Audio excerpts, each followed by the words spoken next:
fundo preto, pequenas pirâmides azuis surgem na tela e passam da esquerda para a direita. Logo do NEAD. Em fundo branco, pirâmides azuis se movimentam aleatoriamente. Logo da Unesp. Logo da UAB. Animação. Metrópole em tom cinza. Árvores vermelhas. Desenho de pessoas. Uma seta vermelha sobe circulando uma antena e se desfaz no topo. Televisão. Univesp TV. Setas em direção a um cérebro. 3 estudantes, Pedagogia Unesp. Narrador segura o livro. Edgar Morin. Ética, Cultura e Educação. Organizado por Alfredo Pena Vega, Cleide Almeida e Isabel Petraglia. Ele é branco, cabelo castanho escuro, usa óculos e traja camisa polo laranja. Educacional ensinou-nos a isolar objetos entre nós e a natureza. Cria uma distância entre nós e a natureza. Homem cultural. Homem biológico. Notas para um Emílio contemporâneo é um texto de Edgar Morin publicado em 2001. Nós, Emílio e a natureza. Emílio? O que será que ele quis dizer com Emílio? Ainda por cima, um Emílio contemporâneo. O narrador caminha ao lado de uma estante com livros. Esse Emílio citado no título do texto de Edgar Morin é o Emílio original, personagem de um livro de Jean-Jacques Rousseau chamado Emílio ou Da Educação, e escrito em 1762. Uma mulher coloca um livro em uma sacola e a entrega para o narrador. O Emílio, então, é um protótipo. Edgar de Assis Carvalho, da Faculdade de Ciências Sociais da PUC São Paulo. Homem branco, cabelos grisalhos. Traja camisa social na cor salmão. Uma metáfora dos programas de educação que poderiam treinar a criança e o adolescente numa vida, preparar para a vida democrática, para a vida da sociedade civil. Eu acho que é por isso que em momentos da obra do Edgar Morin, muitas vezes aparece a figura do Rousseau. Que o Rousseau dizia, o homem tem que ser dissolvido na natureza. E a natureza nas propriedades físico-químicas.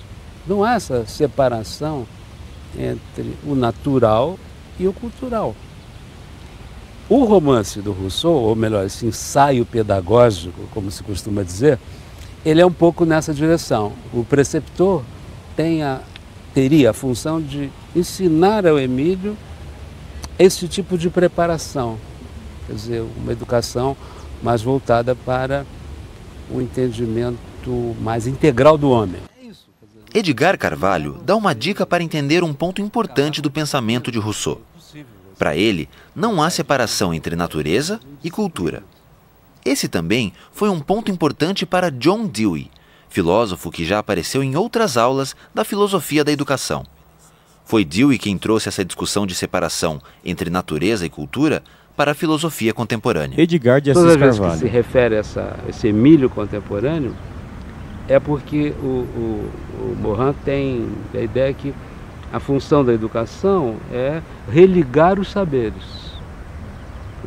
que foram separados, fragmentados, e que a escola de hoje é o exemplo mais legítimo desta separação. A realização dessa separação toda, ela é um produto do iluminismo mesmo, né? Que instaurou a ciência como o reino da certeza. O narrador está no Espaço Catavento, em São Paulo. A ciência que vai descobrir as verdades do mundo, que vai ser objetiva. Culpados? Vários. Podemos culpar o Descartes, né? Que diz, penso, logo existo. Separou mesmo o sujeito do objeto. Para continuar com Emílio, com Morin e com a educação, é preciso entender o que é separar saberes. E o que essa história de penso, logo existo, de Descartes, tem a ver com isso. Letras Brancas. Meditações Metafísicas. René Descartes. Editora Martins Fontes, 2005. Comecemos pelas considerações das coisas mais comuns e que acreditamos compreender mais distintamente. Tomemos, por exemplo, este pedaço de cera que acaba de ser tirado da colmeia. Ele não perdeu ainda a doçura do mel que continha. Retém ainda algo do odor das flores de que foi recolhido. Sua cor, sua figura, sua grandeza são patentes. É duro, é frio, tocamo-lo, e se nele batermos, produzirá algum som. Mas eis que, enquanto falo, é aproximado do fogo. O que nele restava de sabor exala-se. O odor se esvai, sua cor se modifica, sua figura se altera, sua grandeza aumenta, ele torna-se líquido, esquenta-se, mal o podemos tocar, e embora nele batamos, nenhum som produzirá. A mesma cera permanece após essa modificação? Cumpre confessar que permanece, e ninguém o pode negar. O que é, pois, que se conhecia deste pedaço de cera com tanta distinção?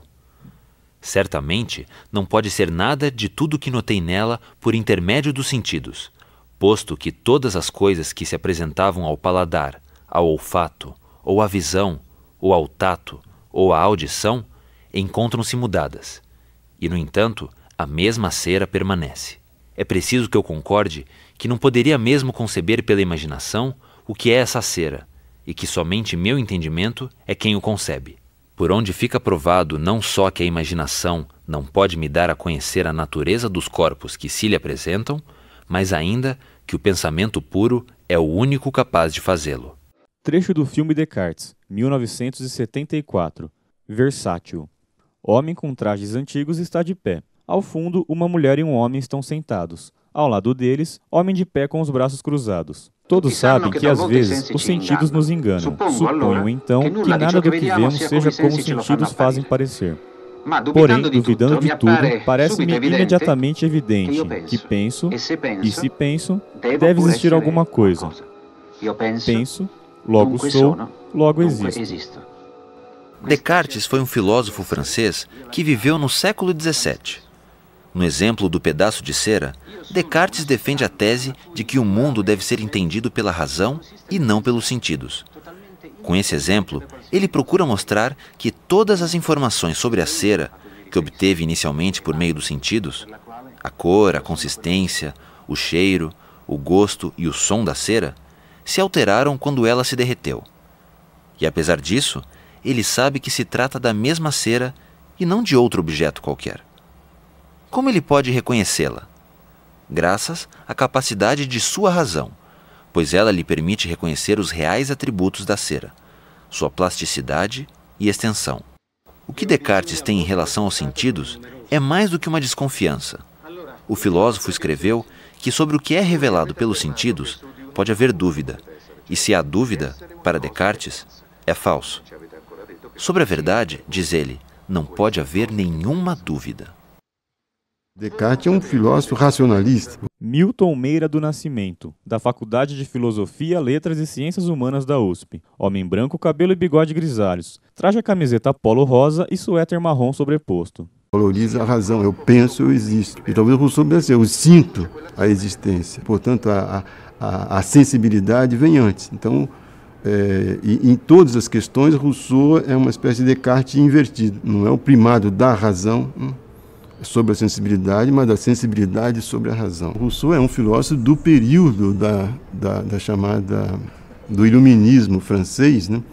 Mas ele tem muito pouco a ver com a corrente que dominava no século, que é aquela que acreditava que com a razão você tem desaparecimento de superstição. Rousseau sempre desconfiava um pouco, né, que se nós tivermos ciência e a razão desenvolvida, o homem vai ser melhor. Não necessariamente. Então quer dizer que Rousseau não valorizava a razão? O homem não é só racional, né? O homem é movido pelas paixões, pela imaginação, sobretudo, né? E a razão coordena um pouco tudo isso. Imagens de alunos em uma escola. Milton Meira do Nascimento. No caso de Rousseau, a grande novidade está exatamente aí. Então você, em vez de, no caso da criança, formar pequenos adultos, né, você vai desenvolver a sensibilidade, né, e não a razão. Então Rousseau, de certa maneira, inverte, né, essa tradição. E é na educação que ele inverte essa tradição? A educação proposta por Rousseau é uma educação da sensibilidade. Não se trata de uma pedagogia idealizada ou utópica. Não, é uma pedagogia que tem como objetivo formar o homem. Rousseau não tem como objetivo formar o cidadão de determinado país, não. Formar o homem, formar o ser humano. Agora, o que significa formar o homem? Significa dotar o educando de todo o potencial e capacidade para enfrentar qualquer situação adversa. Crianças caminham ao lado de uma horta. Milton Meira do Nascimento. A importância do Rousseau foi decisiva para todas as pedagogias modernas, né? Centradas na sensibilidade e numa educação para a autonomia.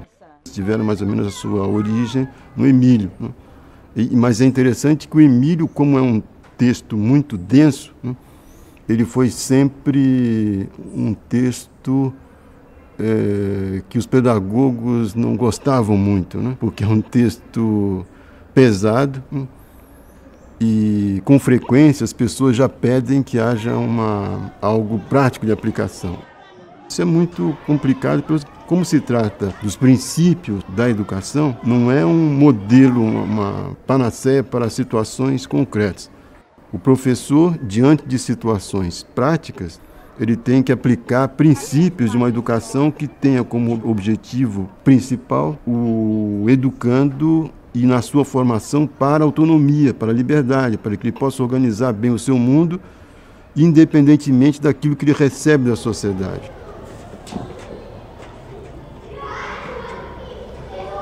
A criança organiza o mundo pela sensibilidade e pela imaginação. Haja vista que a criança constrói um mundo imaginário. Esse mundo imaginário da criança não é para ser desprezado. É um mundo que é todo dela, muito apropriado. E é assim que ela organiza o seu mundo, assim que ela consegue uma certa estabilidade emocional, porque ela tem o seu mundo imaginário. Milton Meira trouxe a figura da criança para a conversa porque, conforme ele mesmo explicou, dar valor ao mundo imaginário da criança foi uma ideia nova proposta por Rousseau. Ele contou que no século XVIII, a pedagogia europeia se pautava na ideia do aluno com jeito de adulto, exageradamente disciplinado. Trecho do filme Arca Russa, 2002, Versátil. Adultos e crianças trajam vestes antigas. Um homem e uma mulher se inclinam para baixo e as crianças imitam. Milton Meira do Nascimento. O Rousseau detestava isso. A criança não pode, no século XVIII, é claro, aparecer já vestida de peruca, né? Como se fosse um adulto em miniatura. A criança, ela deve desenvolver a sua sensibilidade com tudo aquilo que ela pode oferecer de construtivo na organização do seu mundo, né? De desenvolver a sensibilidade. E a razão é uma conquista posterior, né? Ela vai organizar o seu mundo racionalmente. Mas, antes de mais nada, a sensibilidade. Mesmo na sua proposta de compreensão do mundo, da natureza, de Deus, ele não vai dizer como Descartes, eu penso, eu existo, então eu penso e, portanto, Deus deve existir, porque é uma decorrência da razão e do cogito, eu penso. Né? Seria, de certa maneira, um cogito invertido. Em primeiro lugar, eu sinto as coisas do mundo. Né? Eu sinto a natureza, eu sinto Deus e assim por diante. Letras Brancas, Emílio ou da Educação. Jean-Jacques Rousseau, editora Martins Fontes, 2004. Como tudo que entra no entendimento humano vem pelos sentidos, a primeira razão do homem é uma razão sensitiva. É ela que serve de base para a razão intelectual. Nossos primeiros mestres de filosofia são nossos pés, nossas mãos, nossos olhos. Substituir tudo isso por livros não equivale a nos ensinar a raciocinar, mas sim a nos ensinar a nos servirmos da razão de outrem. Equivale a nos ensinar a acreditar muito e a nunca saber nada. Trecho do programa Roda Viva da TV Cultura, exibido em 2000. Edgar Morin, homem branco, calvo, traja camisa social cinza e paletó preto. Por muito tempo acreditou-se que o ser humano era chamado Homo sapiens, isto é, o homem racional, e o Homo faber, o homem que fabrica ferramentas. Bem, de fato, somos Homo faber. Eu também sou, através da caneta ou do computador. Homo sapiens, a racionalidade é excelente, só que é sabido que a racionalidade só abstrata, deixa de ser racional.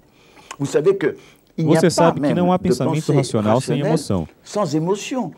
Portanto, somos seres capazes de emoções e de loucuras também. E no fundo, a dificuldade da vida é navegar, não é? Nunca perder a racionalidade, mas também nunca perder o sentimento, sobretudo o amor. Se tivermos essa definição aberta do ser humano, levaremos em conta toda a dimensão humana. Edgar de Assis Carvalho. O chave do Edgar Morin, que é o Sapiens Demens. O Sapiens Demens não é uma figura do outro planeta. O Sapiens Demens somos nós, todos aqui. Nós somos sapiens sempre. Afinal de contas, falamos, fabricamos instrumentos, simbolizamos. Mas tem um outro lado nosso, que está simultaneamente presente, aqui na nossa conversa agora, que é o Demens. O descomedido, o indivíduo desregulado, meio louco, que está aqui agora, também falando para você. O que a escola faz? A escola quer afastar o Demens. Nada de demência aqui dentro. Aqui dentro é o terreno e o lugar da sapientalidade. Mas será que esse descomedido está mesmo fora da escola? A escola precisa integrar o lado Demens também. Ou seja, dar um pouco mais de liberdade para a criatividade. Ah, então é esse tipo de demência que o professor fala. Ele reivindica espaço para a criatividade. Alunos estão agachados batendo as mãos no chão de uma escola. Se os currículos integrassem alguma outra novidade Edgar de Assis Carvalho. do Demens, abrisse as portas para as artes, para a literatura, para o teatro, para toda essa criatividade advinda do cinema, por exemplo, certamente a atividade da sala de aula seria muito mais lúdica, muito mais criativa, né? Os filósofos, os físicos sempre trabalham com essa infeliz dualidade. De um lado, a estrutura da repetição. Do outro lado, a estrutura da criatividade. Talvez seja preciso integrar as duas, e é possível, com um pouco de boa vontade. Milton Meira do Nascimento. Uma educação tradicional é aquela que vem dizendo você deve fazer isso, não deve fazer aquilo, né? E dá poucas condições para que o aluno pense e organize o seu mundo. Por isso que é uma educação importante para a autonomia, né? E que tem muito a ver com a modernidade também, porque as pessoas precisam estar preparadas, assim como Emílio, né? O Rousseau esperava que no final de um longo processo de educação ele estivesse preparado para viver, né? Para viver no qualquer país em que ele estivesse, né? Para fazer escolhas, né? De qual regime que ele quer aceitar para viver e assim por diante. Então diz o Rousseau, pouco me importa que destine meu aluno à espada, à igreja ou à barra. Antes da vocação dos pais, a natureza o chama para a vida humana. Viver é o ofício que quero ensinar-lhe. Ao sair de minhas mãos, concordo que não será nem magistrado, nem soldado, nem padre. Será homem em primeiro lugar. Tudo que um homem deve ser, ele será capaz de ser, se preciso, tão bem quanto qualquer outro. E ainda que a fortuna o faça mudar de lugar, ele sempre estará no seu lugar. Universidade Estadual Paulista Júlio de Mesquita Filho. Reitor Sandro Roberto Valentini. Vice-reitor Sérgio Roberto Nobre. Pró-reitora de graduação Gladys Massini Cagliari. Logo do NEAD, logo da Prograde. Marcos Vinícius Maltempe, coordenação NEAD. Edson Carmo Inforsato, coordenação pedagógica. Maria Cândida Soares Delmasso, coordenação editorial. Andresa Marques de Castro Leão, coordenação de gestão. Gladys Massini Cagliari, pró-reitora de graduação. Disciplina Filosofia da Educação. Professor autor Alonso Bezerra de Carvalho. Produção audiovisual Univesp NEAD Unesp.